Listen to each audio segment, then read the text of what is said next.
నిన్న రాష్ట్రం మొత్తం జగన్మోహన్ రెడ్డి గారి పుట్టినరోజు వేడుకల్ని భారీగా నిర్వహించారు. ఒక్కొక్కరు ఒక 600 కేజీలు కట్ చేశారు, ఒక్కొక్కరు 50 కేజీలు కేకులు కట్ చేశారు, ఒక్కొక్కళ్ళు అనేక సంక్షేమ కార్యక్రమాలు అంటే ఏదో సేవా కార్యక్రమాలు పెట్టారు.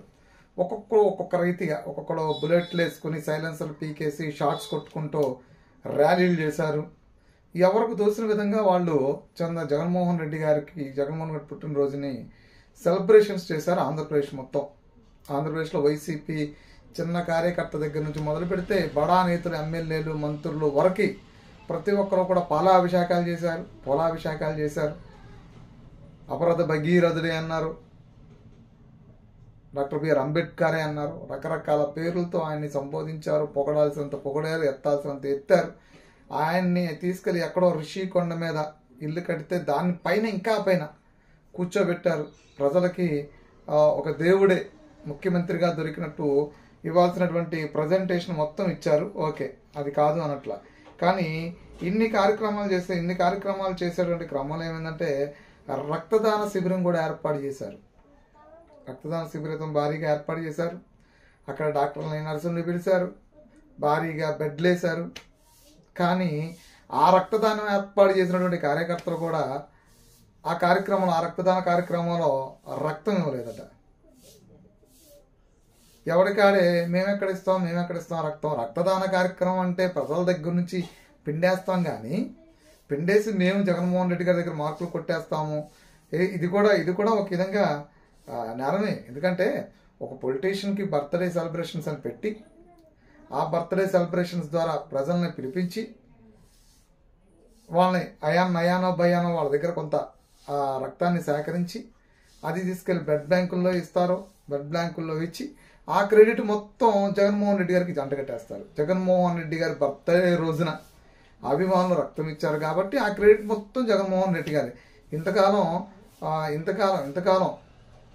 వాడు ఒంట్లో ఉన్నటువంటి రక్తం ఉన్నపడంగా ఇంకొకరికి వాళ్ళకి రక్తదానం చేయండి ప్రాణదాతల కండి అని ఎవరికో ప్రాణదాత అవడానికి ఇచ్చినటువంటి రక్తానికి కూడా జగన్మోహన్ రెడ్డి గారి యొక్క క్రెడిట్ కిందే వాడేసుకుంటారు. ఎందుకంటే ఎవరిదన్నా హీరో పుట్టినరోజు అయితే కూడా రక్తదాన శిబిరాలు పెట్టి రక్తాలు తీసేసుకోవడం, క్రెడిట్ అంతా హీరోకి అప్పచెప్పాడు. మరి రక్తం ఇచ్చినోడికి ఏం అప్పచెప్తారు?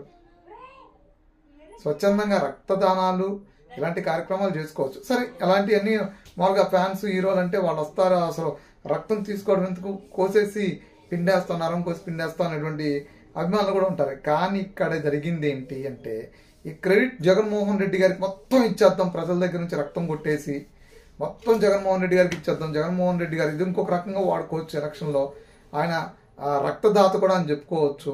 పెద్ద ఎత్తున ఆయన అభిమానులు దాదాపు ఒక 4-5 లక్షల మంది రక్తదానం చేశారని, రాష్ట్రం మొత్తం మీద 4-5 లక్షల బ్లడ్ బ్యాంకులకి ఈ రక్తాన్ని అంతా కూడా సరఫరా చేశామని, రాష్ట్రంలో ఎవరికి చిన్న యాక్సిడెంట్ రక్తం కోసం కొట్టుకొని అవసరం లేదు, అన్ని బ్లడ్ గ్రూప్ రక్తాలు కూడా ఈరోజు అందుబాటులో ఉన్నాయని చెప్పని ఒక విష ప్రచారం చేసేందుకు ఒక పెద్ద కాన్సెప్ట్ పెట్టుకున్నారు. ఆ కాన్సెప్ట్ కాస్త బెడ్స్ కొట్టింది. బెడ్స్ కొట్టడమే కాకుండా ఆ కార్యక్రమం ఏర్పాటు చేసినటువంటి వాళ్ళు కూడా రక్తం ఇవ్వలేదు.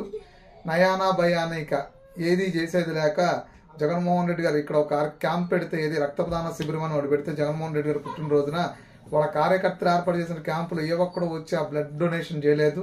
అంటే రేపు పొద్దున బాగోదనుకున్నారు. ఏమనుకున్నారో అక్కడికి వచ్చినటువంటి డాక్టర్లు, నర్సులు ఎవరైతే ఉన్నారో వాళ్ళకి తలోకంత రక్తదానం చేసినటువంటి పరిస్థితి. అంటే రక్తదానాన్ని కూడా వీళ్ళు ఎలా వాడేసుకుంటారో అని భయపడి, అంటే సొంత పార్టీ కార్యకర్తలు కూడా రక్తాన్ని ఇవ్వడానికి ఇష్టపడట్లే. అంటే జగన్మోహన్ రెడ్డి గారి మీద నమ్మకం కోల్పోయారా, లేదంటే వీళ్ళు రక్తం ఇస్తే కనుక రేపొద్దున ఆ రక్తదానాన్ని కూడా వాళ్ళకి నచ్చినట్టు విధంగా ఎలా వాడేసుకుంటారు, లేదు అంటే కనుక ఇంకొంచెం ఒక అడుగు ముందుకేసి వీళ్ళందరి దగ్గర పిండేసిన రక్తాన్ని ఏదైనా బ్లడ్ బ్యాంక్ అమ్మేసుకుంటారు అనేటువంటి ఒక భయంతోనో ఈ మొత్తానికి ఏదో లేదా జగన్మోహన్ రెడ్డి గారి మీద ఉన్నటువంటి అభిమానం సన్నగిలిపోవటంతోనో సంథింగ్ ఏదైనా కానివ్వండి.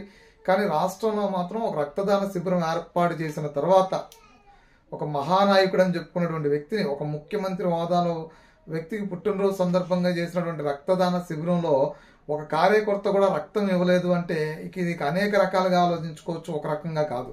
సో ఏ రకంగా ఆలోచించినప్పుడు కూడా అక్కడైతే రక్తదాతలు ఎవరో రక్తదానం చేయలేదు, పాపం వచ్చినటువంటి నర్సులకి వాళ్ళకి తప్పలేదు. అంతిమంగా నేను చెప్పాలనుకున్నది ఏంటంటే ముఖ్యమంత్రి గారికి రక్తదానం చేసేటువంటి కార్యకర్తలు కూడా ఆంధ్రప్రదేశ్లో లేరు.